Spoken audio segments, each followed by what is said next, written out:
Welcome to SmithWeekly Discussions, an occasional program for our members of SmithWeekly Research. Please note this program is a private discussion and everything contained herein is for entertainment and educational purposes only.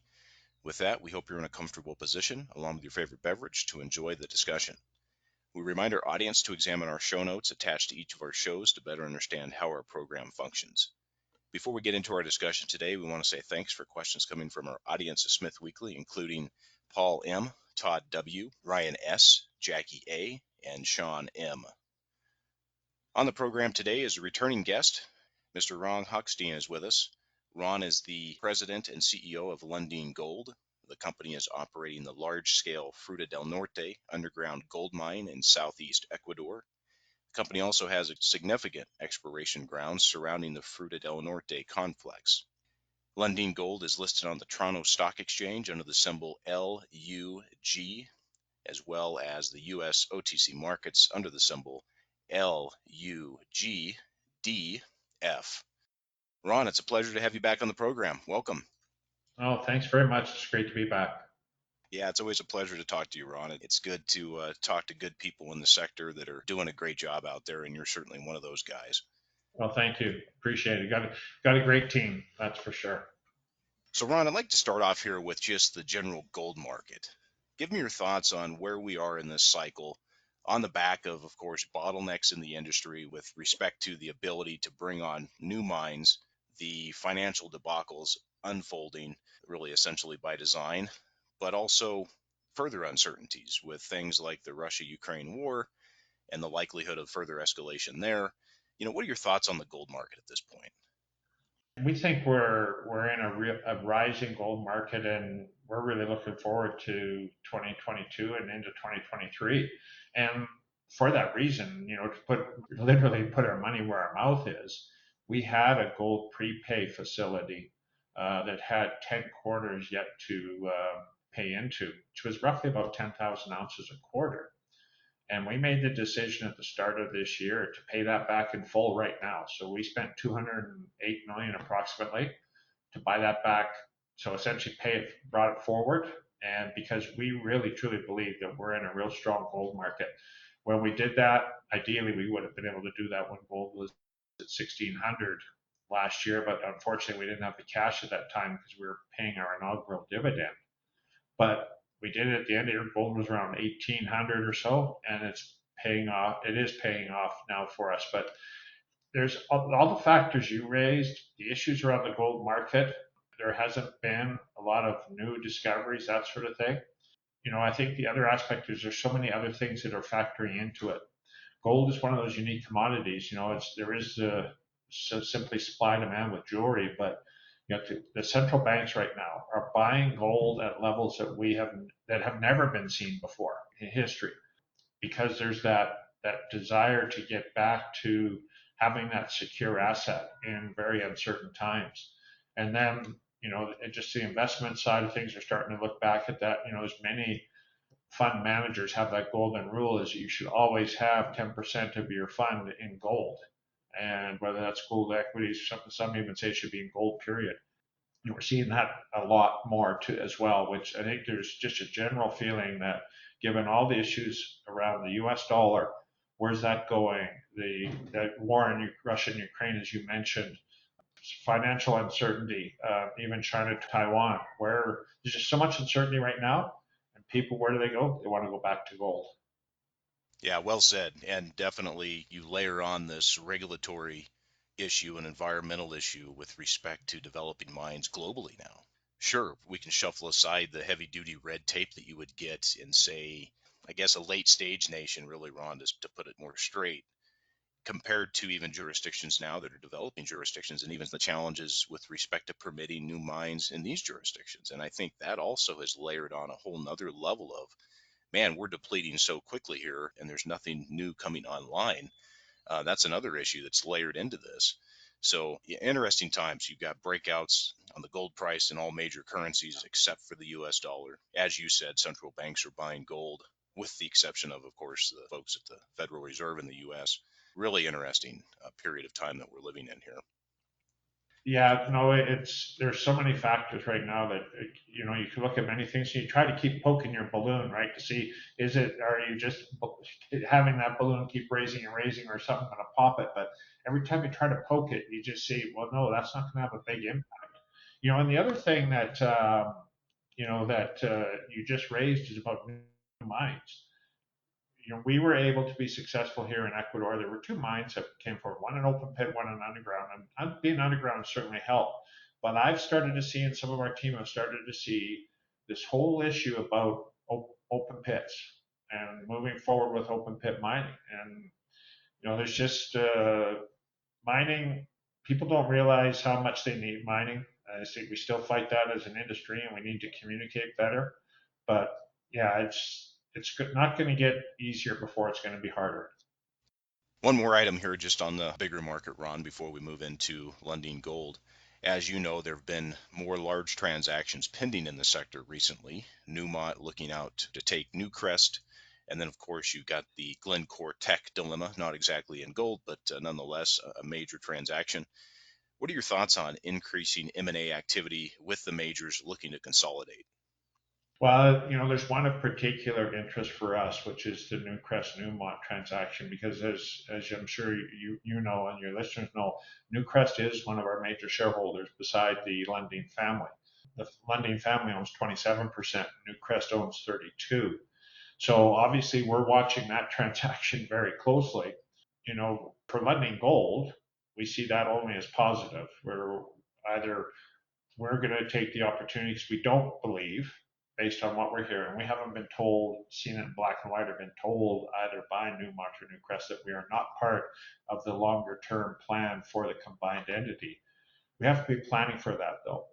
So one option, the family, and we look at purchasing that block for Lundin Gold, do a secondary offering type thing, and then we are masters of our destiny, and we got a phenomenal asset to base this new company on, Fruta del Norte. Or Newmont says, yeah, okay, the family, but we want to actually look at trying to sell our block, and then the company's in play.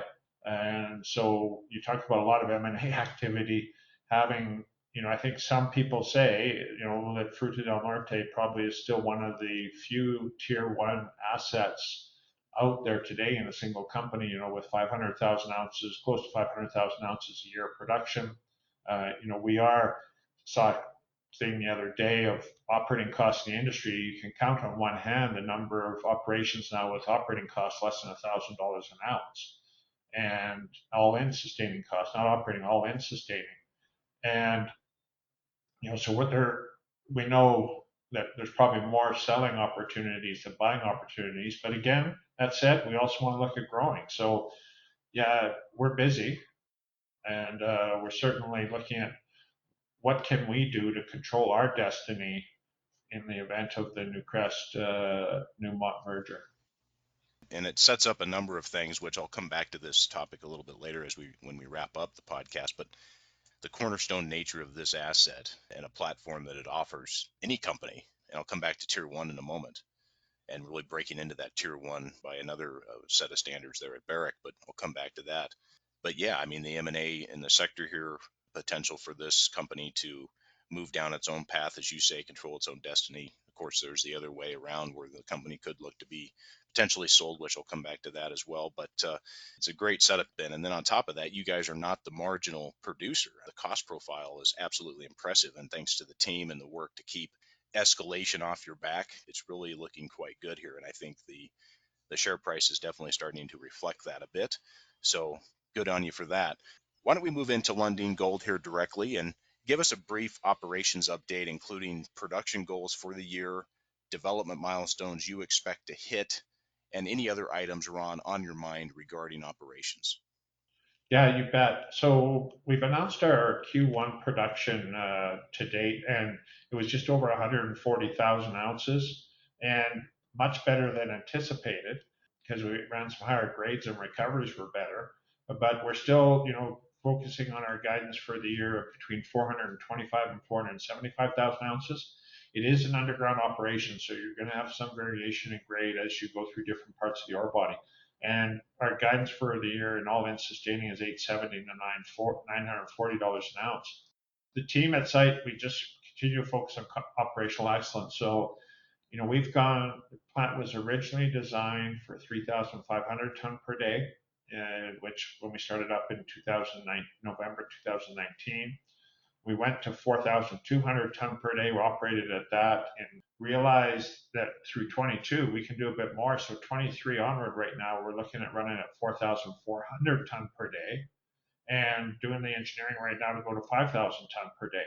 And we've been able, as you mentioned, to keep costs down. Part of that is the work the team does at site. It's, again, operational excellence, but it also helps we're in Ecuador. Ecuador is the US dollar. We don't have a currency tied to US, it is US dollar. So we're not seeing the inflationary impacts that many other South American and Latin American countries are seeing, currency impacts. Our power is 85, actually I've been told now it's 90% on the hydro. So we're not seeing those big fluctuations that other jurisdictions are seeing due to oil and gas and coal prices fluctuating and for causing power prices to change. And and then the labor. So many other jurisdictions are seeing labor inflation, but mining is a new industry for Ecuador, and it's one that people are saying, we'd like to maybe have a career in this because they see it as an opportunity for a career now. And so we don't see the wage inflation like many other jurisdictions are seeing. So from a operation standpoint, the team at site just continues to do a good job. It's a great ore body, and we don't rest on our laurels and just keep pushing that mantra, operational excellence. Keep trying to do more with less. Ron, let's touch on the capital structure here just briefly. Give the audience a quick overview here in terms of the cash and debt, where we stand on that, the shares outstanding, and then you already talked to some degree the major shareholders, but just talk about the board management ownership and any other major holders you'd like to mention. Start from your last question and move to the debt structure in that. We have currently just over 236.6 million shares outstanding. 59% of those shares are held by two strategic shareholders, Newcrest, the large Australian mining company, and the Lundin family trusts, 32 and 27. We're about 23% institutional. BlackRock, probably one of the larger, Fidelity, where it's pretty broadly held. 17% retail. Management holds just around 1% outstanding stock. We are now, one of the other developments since last time we talked is we are now included in the Toronto Stock Exchange Index, the TSX S&P Index, which certainly, in addition to the GDXJ and also the MCSI Canadian Global Index. So those last two, the MCSI and the S&P, were just recently. In terms of debt, as of the end of the year, our Q1 financials will be coming out in 2 weeks, around May 9th, 10th. But our debt at the end of the year was around 670 million. Now, part of that was gold prepay, which I mentioned earlier. We've paid that back in full. That was about 200 million. Some of that was taxes, so roughly 180 million in debt wiped off at the start of the year. The rest of that is in a stream, which we have the opportunity to buy that back buy 50% of that back for 150 million in June of 2024. And then we have senior debt, which at the end of the year was running around 182 million. And we made a fairly large payment, I know, in Q1. And our plan is to essentially pay that debt back. We are looking at restructuring it such that it's like a revolver, but paying it down. So you can see really by June of next year, we will essentially have the senior debt gone and the stream cut in half. So, and I think even based on some of the analyst projections and our own, we'll probably be in a net cash positive position into Q2 of this year. Yeah, that's great, Ron, and it just shows what this operation is able to do and how quick this is coming back. The buy down of the stream is great. Really good condition here to be set up. It gives you guys so much more options as well to be able to take on potential new debt in the future, to be able to leverage operations. It gives you lots of cash for other things like dividends and maybe M&A activity, etc. So good on you guys for that. Through exploration at Fruta del Norte, you've been able to replenish reserves after depletion, and the success points really to growing the overall resource base in the coming years. And of course, with that, I suspect mine life increases would be coming. Talk about this work and the upside that this project has, Ron, with respect to growth, more discovery, and the potential to expand operations further. We announced early this year that through our conversion program, which we've been started drilling on that in 21 through to the end of September in 2022, we had mined 1.38 million ounces and we added 1.58 million ounces to bring our reserves back up above 5 million ounces. We lost about a gram per ton, so our average grade is 8.7 grams per ton, which is still very unique and very high for this industry, because we brought some more of the material in the southern part of the ore body, which is slightly lower grade. But that said, our resources obviously also increased. We still have 1.7 million ounces in inferred, and roughly about 1.3 million ounces in indicated that weren't brought into the that weren't brought into the reserves. We're drilling that now to try to continue to do that. What's interesting is I mentioned earlier our throughput expansion. When we did the feasibility study in 2016, we had about 13-year mine life at 3,500 ton per day. Today, we have a 13-year mine life, but running at 4,400 ton per day. And with that conversion drilling that's underway right now, opportunities, that's one of the things we're looking at, is to go to 5,000 ton a day. But that's actually not the most exciting part. The most exciting part we've got is a new program, which our new VP of Exploration, Andre Oliveira, really slapped me upside the head and said, look, why aren't we drilling near the mine versus looking out in the horizon? And we started doing this in July of last year. And that program, while we've been drilling now 9 months, has already hit significant mineralization. We put out a release in July with some of the new discoveries. And some of this potentially has the ability to be contiguous with FDN as it is. So FDN has this potential to be growing even more and more. Yeah, Ron, and with that, this whole area, correct me if I'm wrong here, but we're dealing with stuff that's generally within probably a 10-kilometer radius, maybe a little bit more, if not less, in most of these cases, correct? Well, the regional program was about 10. The stuff we're talking about now, the near mine, it's actually within our operative area of our permit. When I was at site just last month, there's drills right beside camp, where our camp is right now. So this is right around the existing infrastructure, so even closer. So there's some real opportunities to, what we like to say is conversion is near term. That's allowing us to move resources into reserves in the really near term. The near mine is midterm because that has the potential to add resources, but in the operative area. So that may need maybe an amendment to our permit, but the infrastructure is all there, maybe further expansion, etc. And then the regional program is longer term because those are, as you say, they're still within 10 kilometers, easily haulable to Fruta del Norte. But those would need different permitting, probably different agreements with the government, a little longer term. So that's how the other way we like to look at it. Looking forward to seeing how this continues to go and expand here. Ron, as you know, Mark Bristow, Uncle Mark as I like to call him, says that in the gold business, a tier one asset is an asset that can produce 500,000 ounces of gold a year for more than 10 years at the lower half of the cost curve. To me, Fruta del Norte was envisioned to be tier one from the day that it was acquired by Lundin, and it is at a threshold today where we are at tier one and also going beyond tier one. What are your thoughts on this? That's the goal. We look at, as I mentioned earlier, you can probably count on one hand the number of operations that have AISC, all-in sustaining cost per ounce of less than $1,000. Where are we at 500,000 ounces for 10 years? Yeah, if we get the expansion to 5,000 ton per day, yes, we are. And yeah, there isn't, when you stack the operations at Fruta del Norte on a cost, production, exploration upside, there's not a lot of other spots in the world that are like this. And someone said to me the other day when we were talking about options and everything, they said, well, Ron, if you look at Lundin Gold, And I look at Fruta del Norte, and this was a totally independent person, and said, to me, Fruta del Norte is almost like Gold Strike in that, it's a potential to be a very significant asset and a type of asset that you can build a company off of. But at the same time, when you look at a lot of the majors whose costs, it's funny, our margins are what some of the majors' operating costs are. Yeah, we definitely, I think, have some targets on our back, but we keep looking forward and looking backward. It's a great platform for sure.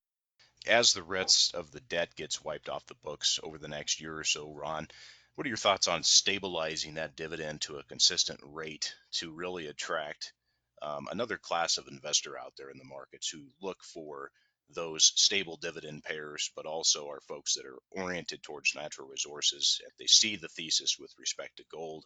What are your thoughts there as you guys, really make this balance sheet even better?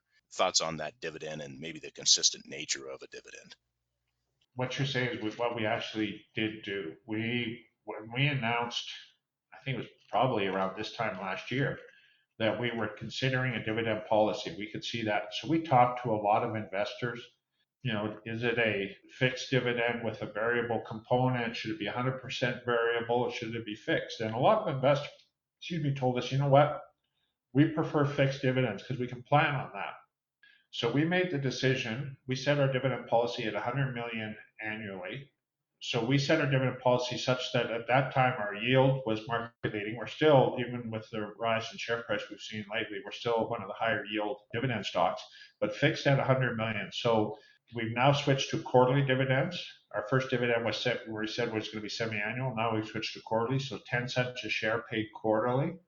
And as we clean up the balance sheet, the question will be, and we've had this already, what about increasing the dividend? And obviously that's going to depend on all the other opportunities we have to expand, to grow, M&A. It's all got to be part of the mix. But and I tell investors this, it's certainly one of the things that we and our board consider is to look at potential increase in that fixed dividend, which is currently, say, 40 cents a share annually, 10 cents a share paid quarterly. I think this is definitely part of that overall value proposition. You got the dividend component, you're keeping cash for the potential opportunities out there, and also keeping cash for the organic growth and funding that. I think this is all part of a bigger strategy to really push the maximum value out of the equity. And this is off to a really good start. On another subject, Ron, you are no stranger to jurisdictional risk. This has been quite fluid and can change sometimes like the wind, as you know. But we're seeing, a number of challenges in a number of forms, really, from changes in Peru, changes in Chile, Mexico, renegotiations in Panama, for example, with Cobre de Panama. How comfortable are you in Ecuador? And what do you think really de-risks the jurisdiction? Things such as strong government and community relations. What are your thoughts on this? Yeah, no, it's a really good question because there's so many changing, and the horizon's changing in so many in different countries and changing in different ways too. For us in Ecuador, right now, mining is still a small industry, and for the two operations, Fruta del Norte and Mirador, which is owned by a Chinese consortium, it's a 60,000 ton a day copper open pit operation. We feel pretty confident that we're doing what we said we're going to do. Zamora Chinchipe, the province that we're both in, has gone from on many different statistics being number 22 or 23 out of 24 provinces to being in the top 10 in terms of GDP per person, taxes, increase in taxes, reduction in poverty, variety of different things. And it's all because of responsible mining. And local community support is really strong. We do a survey we go out and actually do a almost like a consensus or census of every family around our area in Los Encuentros and Yansatsa. It's quite an effort, but it's something we did going back to 2015 when we first got here.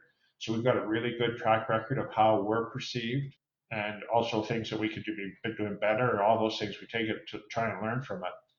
And right now, in the local communities, actually, the rating, and this is done for countries across South America, it's a very standardized methodology.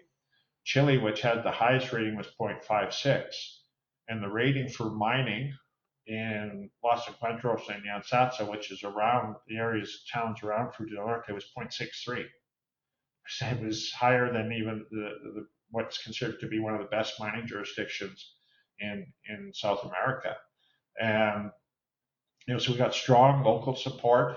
They're seeing so many changes there, and we have agreements with the government that are pretty well structured. So this whole issue of expropriation or changing the agreements are in place for 25 years, renewable for another 25 years. And, we feel pretty confident. The issue in Ecuador, to be real honest though, for your listeners, is the producers are doing great. The government is just not in a great position right now. And the real issue is on the developers that want to be moving projects forward. They're struggling more because the government does not want to sign any permits or licenses or anything like that to really give them the green light to move ahead, given the uncertainty at the national level right now. That's good information, and we'll see how some of these issues play out throughout the world. And definitely, I think, as you know, this thing starts everything really the basis for getting this project where it is today is got to be surrounding, strong relationships with the government, irrespective of who was there at the time, and then also local community work and relations. On that front, actually, Ron, why don't we move to that here? Just talk about the local community work that the company is doing, and also just include here with the community work, if you'd like, work on training. The very important thing, which often gets overlooked, is wisdom transfer, and then, of course, safety. Those are such key points. And I think, and that's obviously when we talked to the local communities when we first got here, that was jobs was obviously number one on there, and then local procurement. And we knew so Martin Chipe, as I mentioned earlier, had zero mining experience other than artisanal small scale mining. And so we knew we had to start early. So we started halfway through construction with a early high school education program. Then training, we bought simulators. We also hired a firm that put together a program that simulated our process. And we actually started bringing these students to site during construction. So they got the feel of living in camp, being in that type of atmosphere, going out and seeing the mill. If you're going to work in the process plant, as it's being built, the miners actually going underground. We had some test adits set up so they could practice drilling, not just on the simulators, but actually on the actual machine.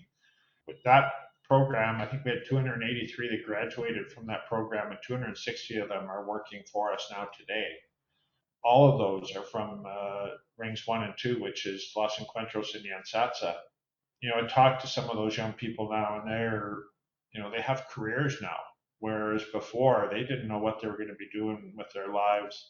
Thought they might just be, carpenters or working on the farm or whatever, but they have careers now, and young men and ladies. And training was so important, to a lot of that support we have from local communities. But it's just so neat to see how people's lives are being changed within Los Encuentros and Yansatsa.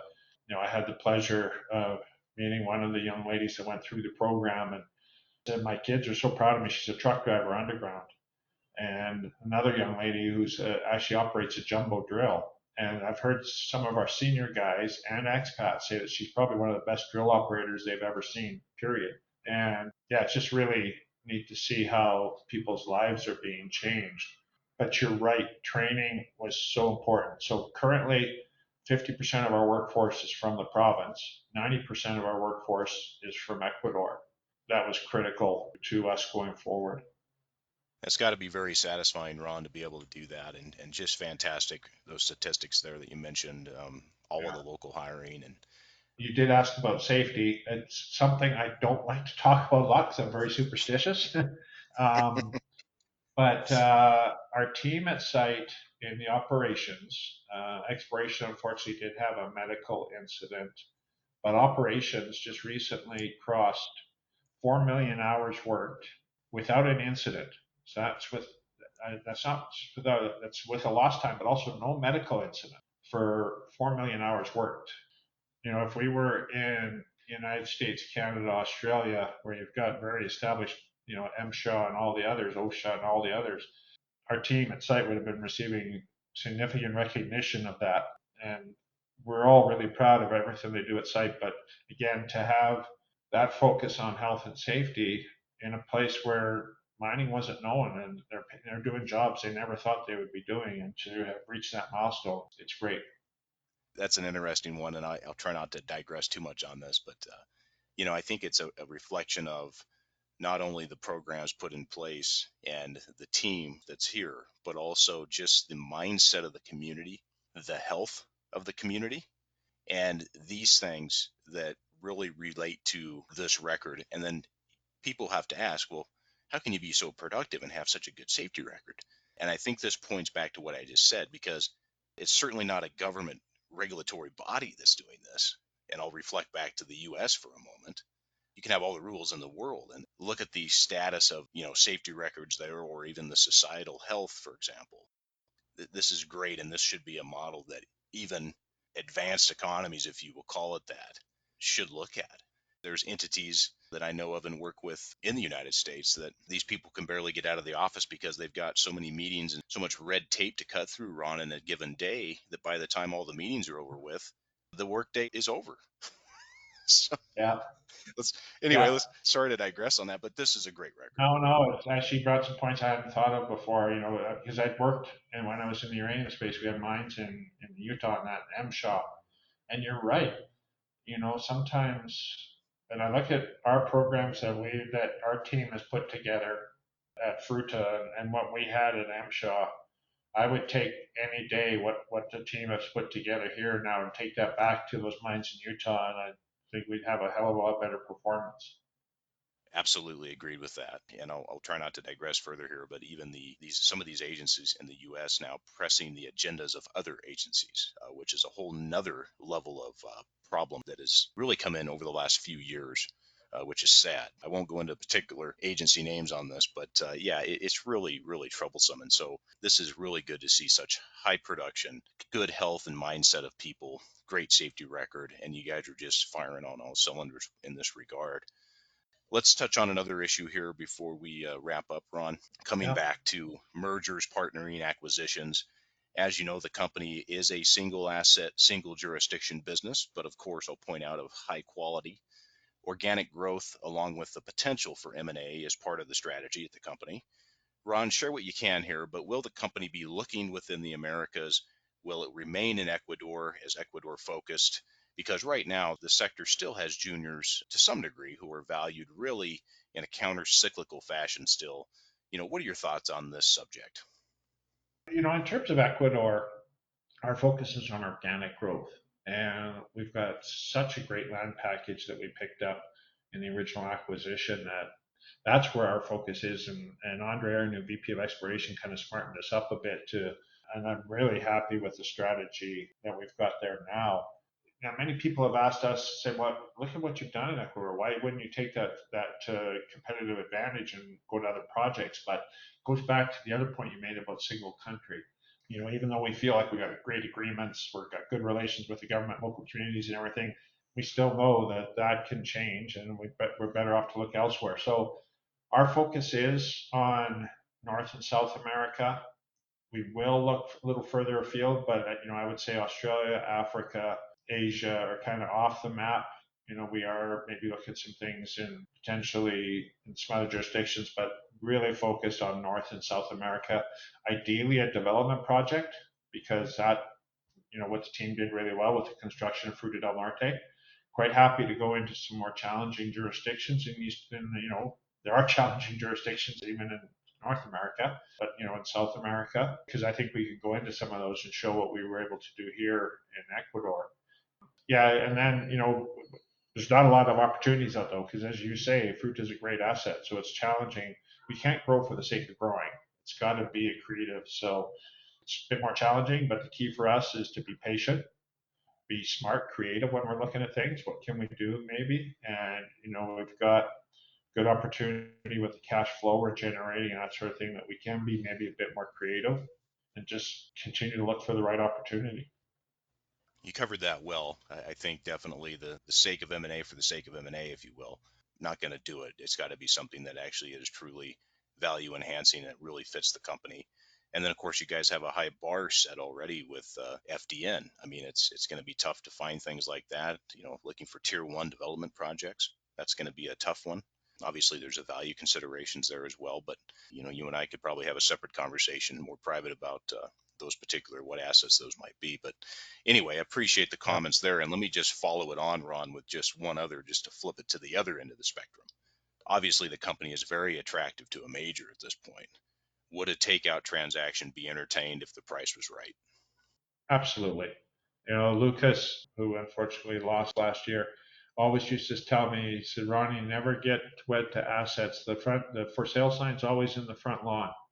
Absolutely would. And it was funny. We had one investor a few weeks ago put it quite okay. He said, well, based on what you guys are saying, it sounds like there's more selling opportunities than buying opportunities. And I said, yeah, that's actually a good way to look at it.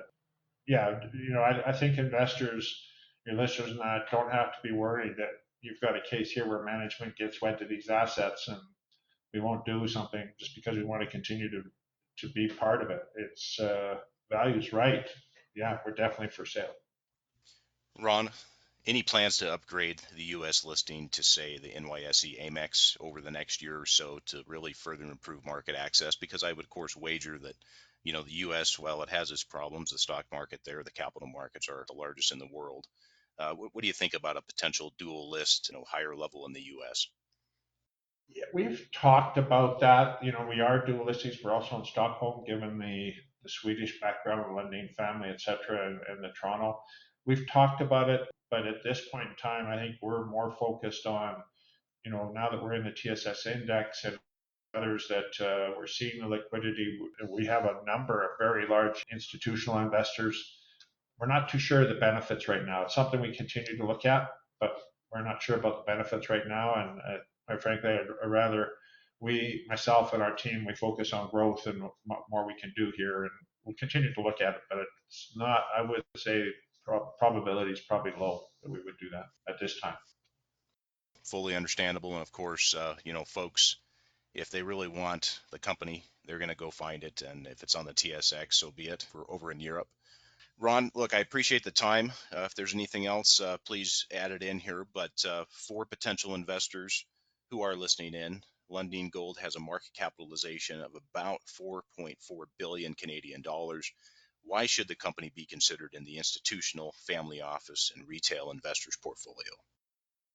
I think, yeah, that we've certainly seen a run up in this price lately, but with some people ask us, if we missed the boat. No, sorry, the boat hasn't even left dock yet. The exploration potential we have, with rising gold market, the continued focus that the team has to do more with better, and you got a great asset. There's not a lot of opportunities to be involved in a tier one asset. So I think there's a lot of factors that, and strong Lundin family support in terms of a large shareholder there. I think there's still a lot of reasons that institutional families, family offices, and that should be looking at Lundin Gold. Plus, the added little benefit of a good, strong dividend yield on top of that. And Ron, the best way for folks to reach out to the company? The best way is there's a lot of information on our website at lundingold.com. And you could also reach out if you have particular questions, reach out to Finlay Heppenstall, our Director of Investor Relations and Corporate Development. We'd be happy to answer any questions you have. And his email address is also available on our website. Excellent. Ron, always a pleasure. Thanks for the update. Keep up the good work, and I'm looking forward to chatting again soon. Thank you. Thank you. And yeah, always a pleasure. Thanks very much.